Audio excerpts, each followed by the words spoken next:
Hello dear legal aspirants, welcome to MK legal शिक्षा the way of learning. Dear legal aspirants, supreme court ने बहुत ही अच्छी guidelines दी हैं bell को लेकर।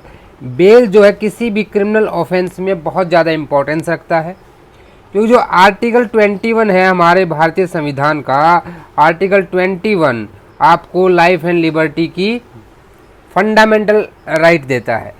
और आपके फंडामेंटल राइट को अगर आपको बेल नहीं दी जाती है तो आपका फंडामेंटल राइट कर्टेल किया जा रहा है। लेकिन हमने जब सीआरपीसी पढ़ी थी तो हमने सोशल इंटरेस्ट और इंडिविजुअल इंटरेस्ट की बात की थी। कभी कभी सोशल इंटरेस्ट के लिए इंडिविजुअल इंटरेस्ट को दबाना पड़ता है, लेकिन बेल के ऊपर जो सुप्रीम कोर्ट ने कहा ये बहुत ही इम्पोर्टेंट जजमेंट है, आप सबको ये पढ़ना चाहिए। Satyendra Kumar Antil versus CBI.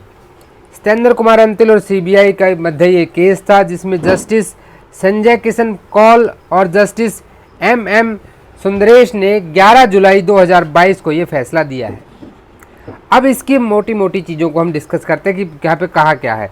यहाँ पे कोर्ट ने दो चीज़ों को बड़ा महत्वपूर्ण बताया। सबसे पहली चीज़ उसने गवर्नमेंट को गाइडलाइंस दी हैं कि जो सेक्शन 41 और 41A है किसका, क्रिमिनल प्रोसीजर कोड 1973, जो अरेस्ट हो रहे हैं वहाँ पे इनका जो गाइडलाइंस है वो फॉलो नहीं हो रही हैं। इससे पहले गाइडलाइंस कहाँ पे दी गई थी? देखिए, अगर हम केस सीरीज़ की बात करें तो पहले DK बासु के केस में गाइडलाइंस आई, उसके बाद जोगिंदर सिंह के केस में गाइडलाइंस आई, और उसके बाद जो सबसे इम्पोर्टेंट बाद में है वो है अरनेश कुमार का केस, जहाँ पे कोर्ट ने बहुत क्लियरली बातें कही थी। लेकिन आज भी जो है पुलिस डिपार्टमेंट उन चीज़ों को फॉलो नहीं कर रहा है। इसके लिए आपको समझना होगा कि 41 क्या कहता है। देखिए, सेक्शन 41 कह रहा है कि दो कैटेगरी बनाई गई है 41 में।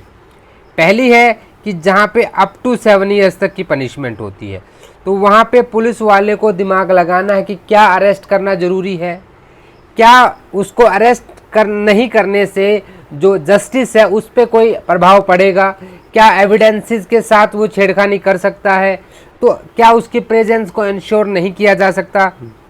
तो अगर 7 साल तक की सज़ा का कोई अपराध है तो उसके लिए अगर अरेस्ट करता है तो पुलिस वाले को रीज़न रिकॉर्ड करना है।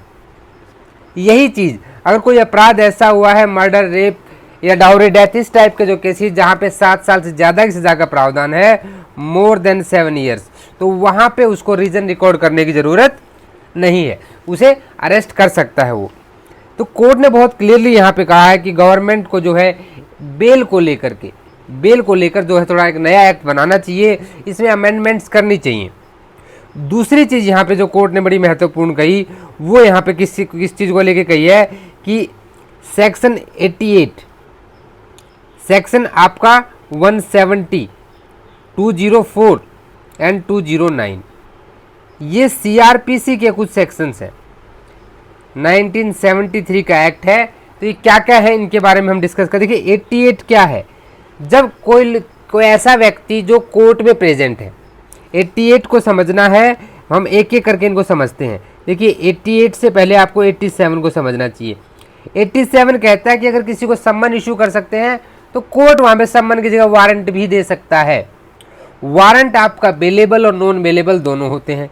88 कह रहा है कि मान लीजिए मिस्टर ए को के खिलाफ कोर्ट सम्मन या वारंट इशू कर सकता है और मिस्टर ए कोर्ट में वहाँ प्रेजेंट है, तो यहाँ पे इससे एक सिक्योरिटी बॉन्ड ले लिया जाएगा, ठीक है, और उस सिक्योरिटी बॉन्ड के आधार पर इसको छोड़ दिया जाएगा। यहाँ पे सेक्शन 88 के तहत दोबारा से एप्लीकेशन देने की ज़रूरत नहीं है, ठीक है, no need for any other application in this case. अब 170 में क्या होता है, what is given in under 170, 170 में क्या है कि जब पुलिस अपनी इन्वेस्टिगेशन शुरू करती है एफआईआर के बाद, तो 170 में जब केस में सफिशिएंट एविडेंस हो जाता है तो केस कहाँ जाता है, कोर्ट में जाता है। तो यहाँ पे कोर्ट देखता है कि अगर उसे लगता है कि बंदा जो आ गया है उसको प्रोसिक्यूशन के हिसाब से ज़रूरत नहीं है जेल में कस्टडी में रखने की, तो वो उसे वापस 88 में जाके सिक्योरिटी बॉन्ड पे छोड़ सकता है। सेम चीज़ 204 में है जहाँ पे इशू ऑफ प्रोसेस की बात की गई है, और 209 में क्या है, जहाँ केस का कमिटल होता है टू दी सेशन कोर्ट।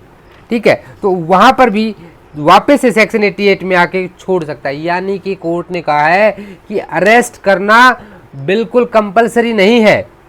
अगर जुडिशियल माइंड अप्लाई करना है, कोर्ट ने कहा कि जब देखिए 204 में क्या है, आप वारंट केस में वारंट इशू करेंगे, समन केस में समन करेंगे। वारंट केस में आप समन भी इशू कर सकते हैं। 88 सबसे इंपॉर्टेंट है। यहाँ पे होता क्या है प्रोसीजर, एक्चुअल प्रोसीजर क्या होना चाहिए जुडिशियल माइंड के हिसाब से, कि सबसे पहले समन इशू करो, बंदा नहीं आता वारंट इशू करो। लेकिन पहले कौन सा वारंट इशू करो, बेलेबल। यानी कि बेलेबल वारंट क्या होता है, पुलिस वाला वारंट लेकर जाएगा, वारंट में एक सिक्योरिटी अमाउंट दिया होगा, वो उससे वो सिक्योरिटी लेगा, श्योरिटी लेगा और उसको आने के लिए बोल देगा। अगर फिर भी बात नहीं बनती है तो आपको नॉन बेलेबल वारंट देना है। ठीक है, NBW आपको तभी इशू करना है जब आप पहले दोनों चीज़ें कर दो। लेकिन कोर्ट ने अब यहाँ पे इस केस में बहुत क्लियरली ऑब्जर्व किया है, जस्टिस कौल साहब ने बहुत क्लियर कहा है कि आजकल ट्रेंड हो गया है कि direct NBW non bailable warrant direct issue कर रहे हैं, ऐसा नहीं होना चाहिए। ठीक है, और जो बेल एप्लीकेशन है उसके लिए एक टाइमलाइन दिया है। अगली जो इंपॉर्टेंट चीज़ है वो है टाइमलाइन की। टाइमलाइन यहाँ पे क्या दी है कि जो बेल एप्लीकेशन है ये डिस्पोज होनी चाहिए कितने, 2 वीक्स के अंदर। कितना, 2 वीक्स। ये चीज़ें आपको जजमेंट से बहुत अच्छे से पता लगती है चीज़ें, 2 हफ्ते के अंदर। ठीक है, और जो एप्लीकेशन है एंटीसिपेटरी बेल की, ये नॉर्मल बेल के लिए बात की गई है यहाँ पे। और यहीं पे अगर एंटीसिपेटरी बेल क्या होता है, जहां पे आपको पहले से एंटीसिपेशन होता है कि आपको कोई क्या कर सकता है, अरेस्ट कर सकता है। ठीक है, तो उस केस में क्या होगा, उसके लिए टाइम लिमिट क्या दी गई है, उसके लिए 6 वीक का टाइम दिया गया है। ठीक है, तो नॉर्मल बेल है तो 2 वीक्स, और अगर वहाँ पे आपकी एंटीसिपेटरी बेल है तो वहाँ पे 6 वीक का दिया गया है। कोर्ट ने बहुत क्लियरली कहा कि जितनी भी गवर्नमेंट, यूनियन टेरिटरीज और हाई कोर्ट्स हैं, ठीक है, वो स्टेट 4 महीने के अंदर टाइम सीमा, समय सीमा दी गई है उनको। कितना, 4 महीने। 4 महीने के अंदर, 4 मंथ्स के अंदर उनको क्या करना है, एफिडेविट फाइल करना है। किस किस को, स्टेट को, यूटीज़ को, हाई कोर्ट्स को 4 महीने का समय दिया गया है। तो टोटल यहाँ पे ये गाइडलाइंस दी गई हैं। इस केस को आप ज़रूर पढ़ें।